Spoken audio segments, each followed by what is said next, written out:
told me last week that you all kind of went over soundboard. So what I'd like to do tonight is get you all going on our series. And so this is technically week 1 of the series, and trying to show everybody, you know, like I'm sure Carrie mentioned last week, but the purpose of the series is to get everybody comfortable with all of the social media platforms that are out there. And so we're going to spend a couple of weeks on Twitter, a couple of weeks on Facebook, and then some Instagram, LinkedIn, things like that. But tonight is all about Twitter in particular, which is certainly the weirdest of all of the social media platforms. And so I think probably Carrie mentioned this last week, but we have 5 steps to success that we go through. Calls like this, of course, being the education piece of it. Then content is both from the perspective of what you generate and to tell your healthy living story, as well as what the soundboard provides.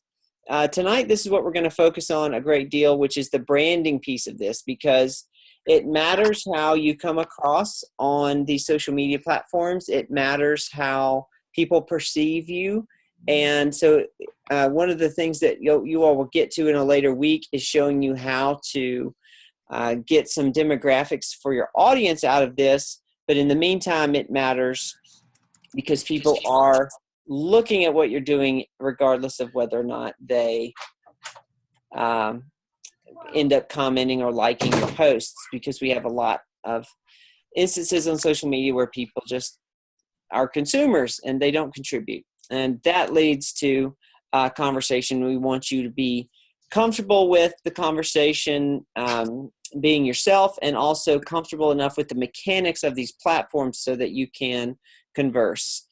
So let's talk about the branding side of this. You know, we don't want you to just be a one-note song when it comes to healthy living content. When, you know, of course, the soundboard provides that, but we want you to be able to tell your story, your healthy living story, through these platforms. So let's start with how to do this well on Twitter.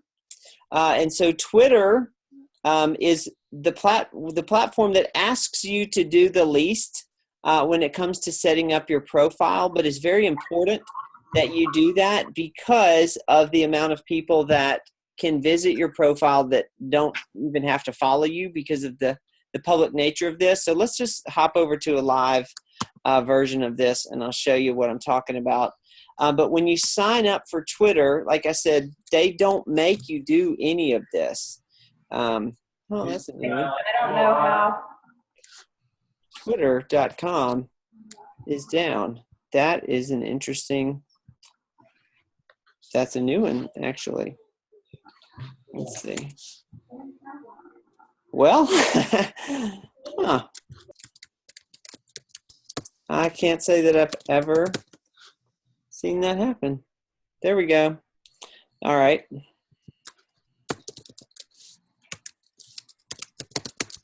Even the big boys have trouble. All right, so when you are thinking about your profile, there's a couple of things that you need to think about.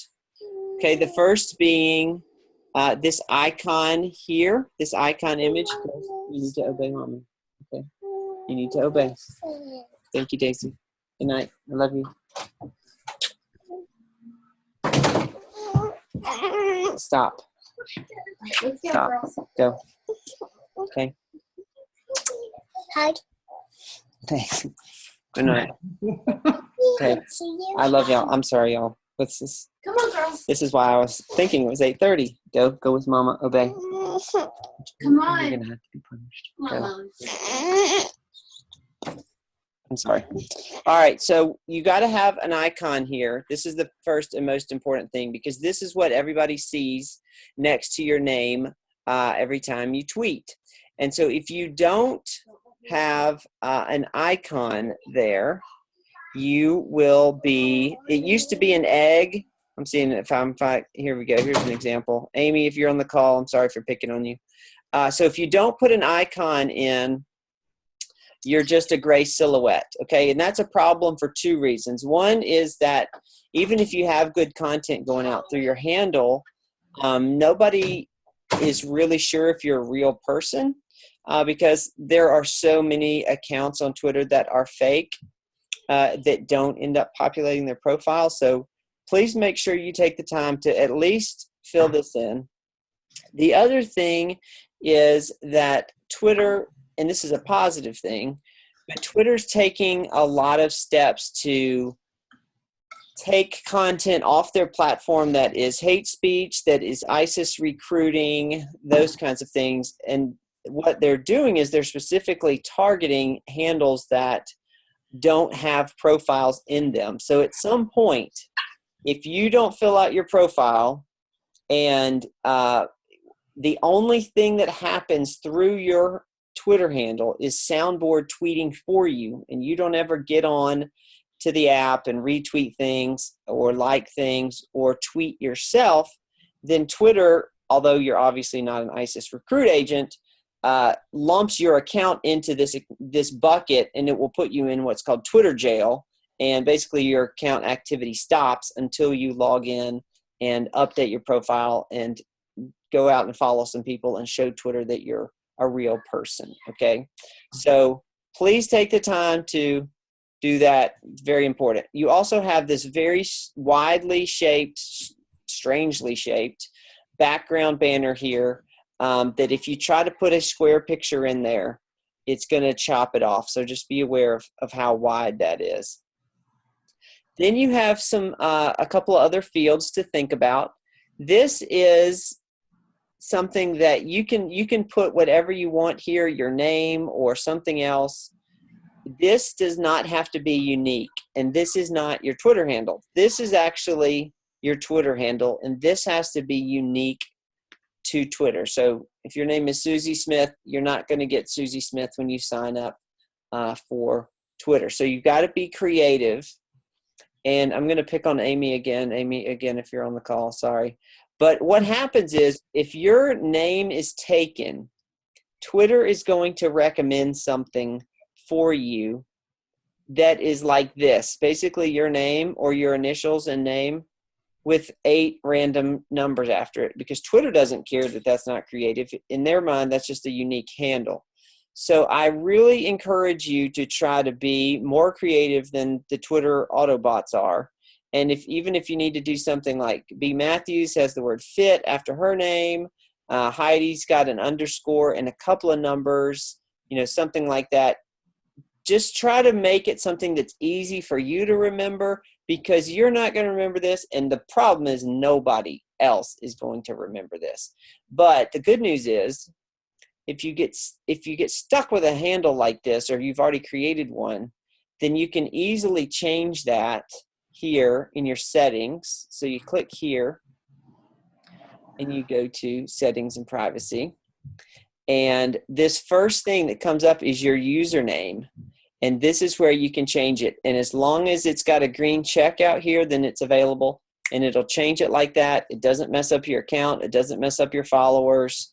So I recommend taking that step, okay? The last thing to think about for your profile is that you do have a small space here, 140 characters, to tell the world a little bit about yourself. So please take the time to do that. You can also include a link. So put your Juice Plus site or something else. And then I haven't done this for this handle because it's business related, but you can also put your location. And if you do that, Twitter's really good about connecting you with local businesses and local people. So please take the time to do that. And one last just kind of thought and comment about Twitter, because a lot of people think, well, I don't want people to know my location because I want to keep this a little bit more private. What I want you to understand about Twitter is that it's so radically different than Facebook that we can't import Facebook rules to Twitter and expect good things to come out of what Twitter can offer, okay? Because yes, Twitter is a social media platform in that you grow followers, but it's also, I want you to think of it as like a publishing platform or like a content distribution platform, because everything that happens on Twitter is so public. Twitter is not about building out this fairly protected friend network where you're comfortable sharing, things that are going on in your life. Twitter is not the place for naked baby photos. Twitter is not the place where you and your, significant other have a discussion of the heart. This is not that platform. This platform is all about making connections with new people. It's kind of, if Facebook's a backyard barbecue where your family and friends are hanging out and everybody's comfortable and you're okay to talk, politics or religion or whatever, and nobody's going to get in a fight, then Twitter is the place where it's a cocktail party where you don't know anybody, but you're trying to rub elbows with people and make new connections based on shared interests. Okay. And that is the beauty and power of Twitter, because there are huge conversations going on all the time that we want you to be included in and be found by people who don't know who you are and who don't know what Juice Plus is, but can benefit from the content that you share. And so we'll show you how that happens, but all that to say, you are going to pick up followers on Twitter who you don't know who they are, and that is fine. That's the way it's supposed to work. You are going to have conversations with people on Twitter that you don't know who they are, and that's a good thing. And you are going to want to make those connections based on location, and it's a totally different avenue than Facebook ever could be because of the public nature of this, okay? So get yourself looking good, because Twitter's the place where people lurk, they check things out, but they don't always immediately follow you or like your posts or retweet or things like that. It takes a little bit longer on this platform.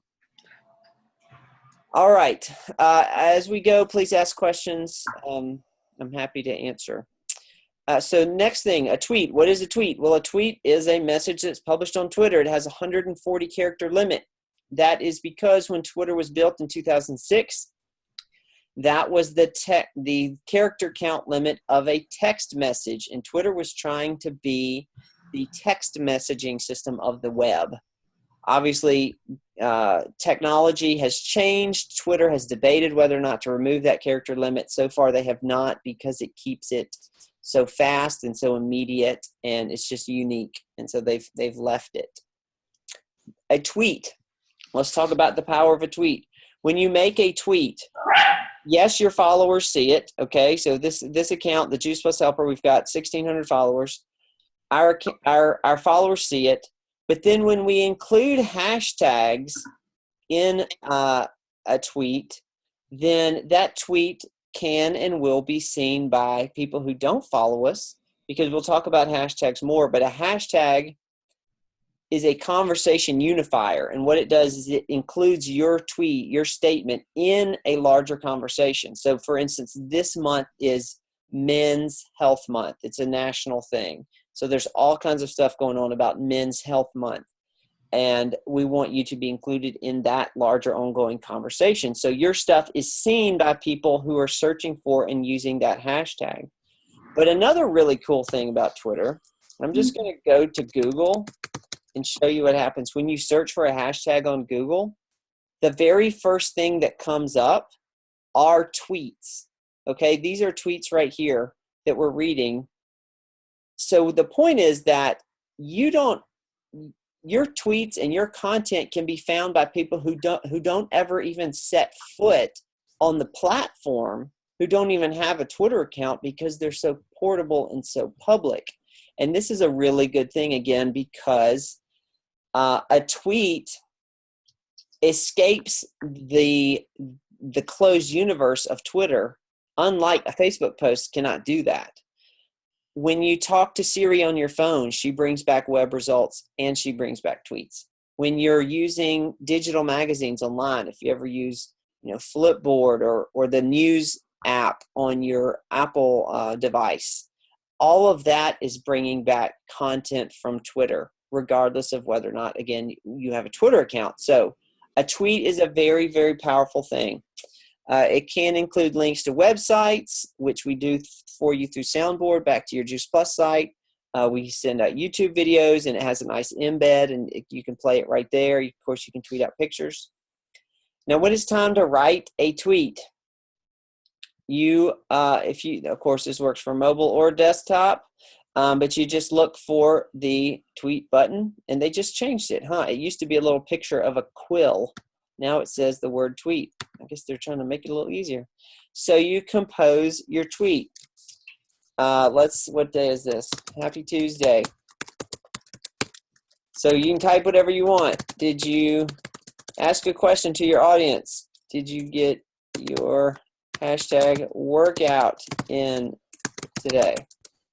All right, so then boom, this goes out to our audience, and it also goes out, and whoever is working with this hashtag will see that. Okay, super easy, super public. Remember, we keep it light on Twitter. Now, what can you do to tweets on Twitter? First of all, you can respond to somebody's tweet. Okay, it's called a reply.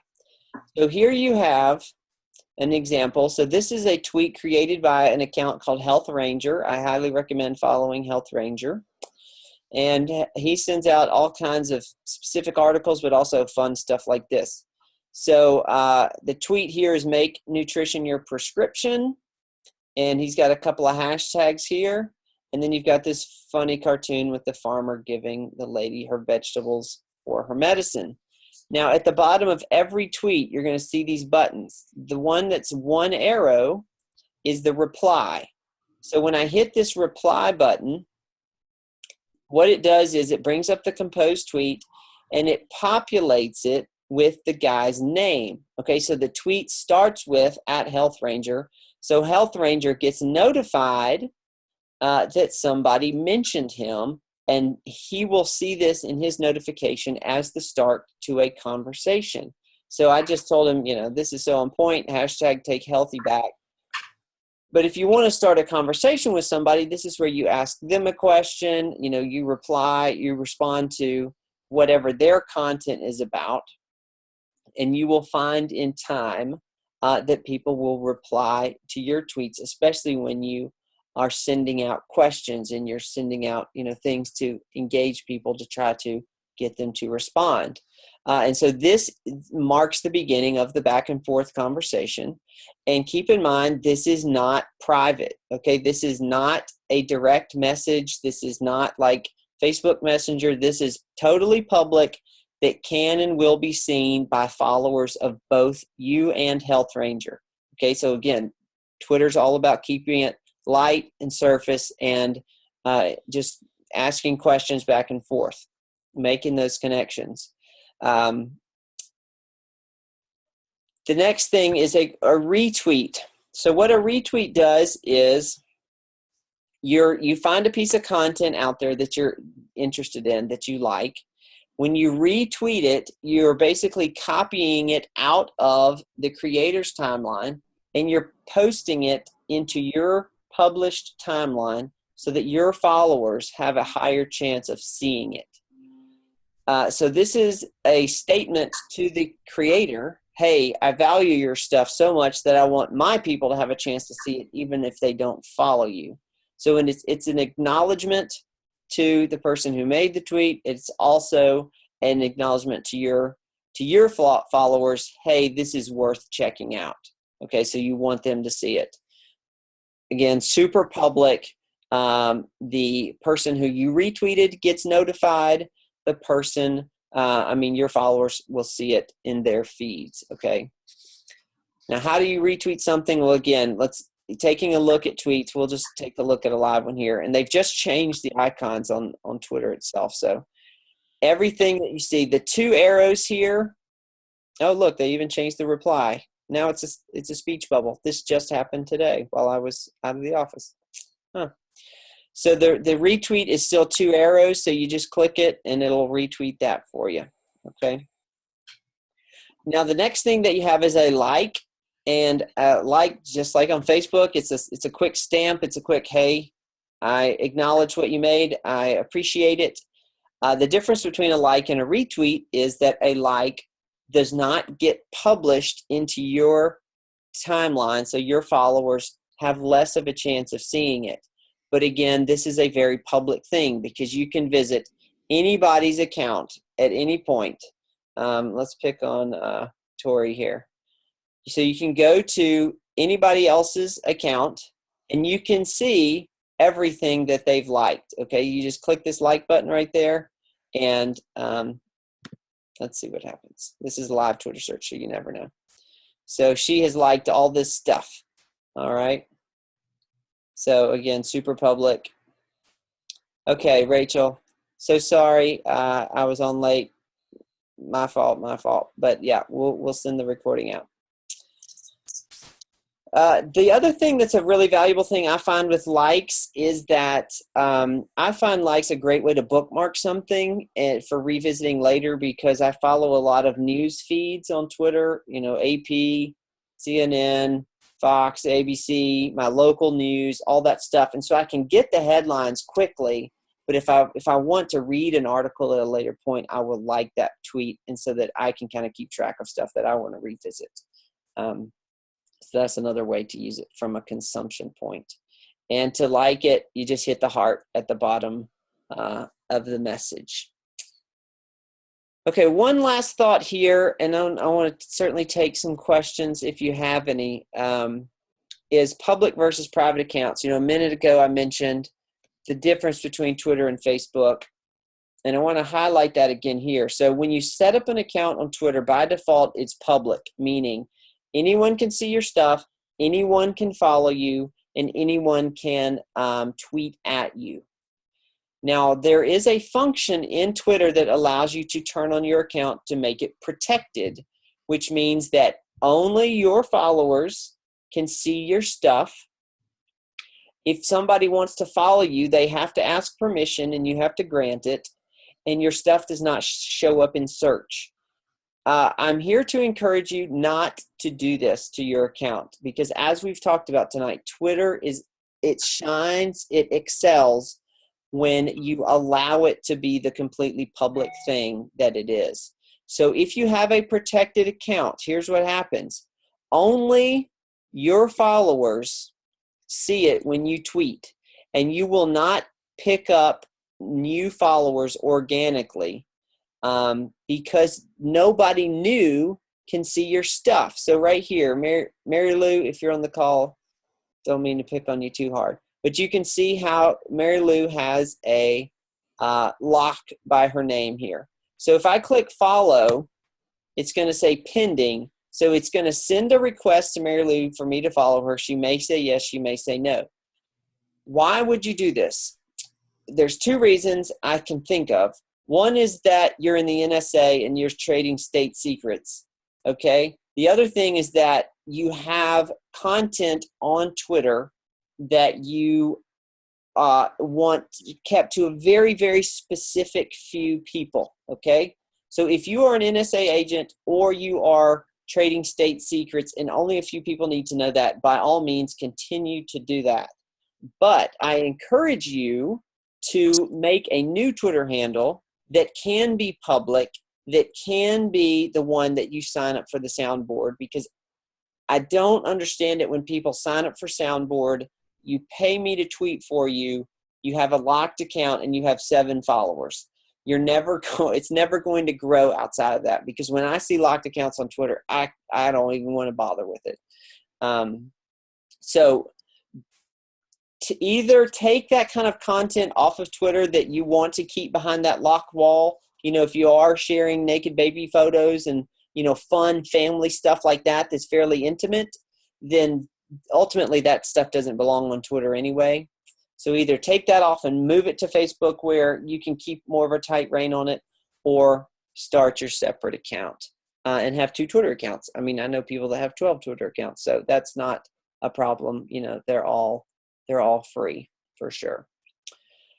Okay, I've talked fast, tried to make up lost time.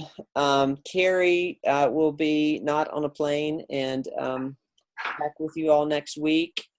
Is there anything any questions I can answer, or anything I can do for you all in the meantime? So at some point we would take it offline, the conversation. Is that the point, is to start a conversation and then try and get it off Twitter and connect with that person?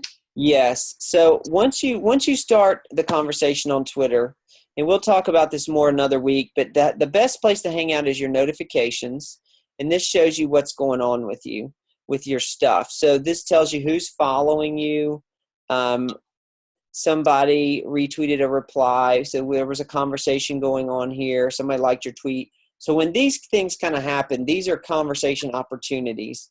You start them on Twitter because this is the most benign way to start something. It's the least invasive because people like being tweeted at.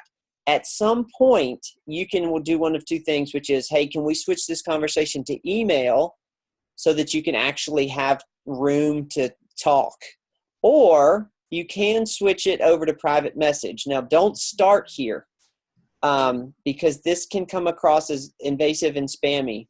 But you can ask that person, hey, can we switch to DM? And then once you switch to DM, you have unlimited. There's no character count limit. And this is where you can actually have a real back and forth. But yeah, so obviously just like you don't, start asking for a phone call, when you feel the time is right, you have that option to take it offline totally or switch it to this and have a little bit more room to talk. Good question. Okay, well, if Carrie didn't mention it last week, I know that there's lots of information to come in these presentations, but if you'll take a look at this link, the sign up link for the soundboard is juiceplus.vip. This social30.juiceplus.vip is a free 30-day guide to growing your business on social media that the team and I wrote. And basically it's just a big PDF. You can print it out, you can save it, you can share it with your team, whatever. Again, totally free. But it's going to give you action steps to take every single day, something positive, something beneficial that you can do that day on social media to grow your business. It's not like a website where you get locked in and you have to do something every day. It's truly just a PDF that you can print out and at your leisure go through it and find a lot of great stuff. In addition to, the trainings like this, which are all about showing you the mechanics of these various platforms, Social 30 is just tips and tricks and things to think about each day. So hopefully that will be helpful to you. Otherwise, that's how to find us. Anybody else have any questions? Thank you. Okay, well, I can't thank y'all enough for bearing with me, and sorry for the hiccup. And I'll get this link up on YouTube and sent to Carrie pretty soon, and y'all will have it to share around the team. Thank you. Good night. Thank you so much. Sure.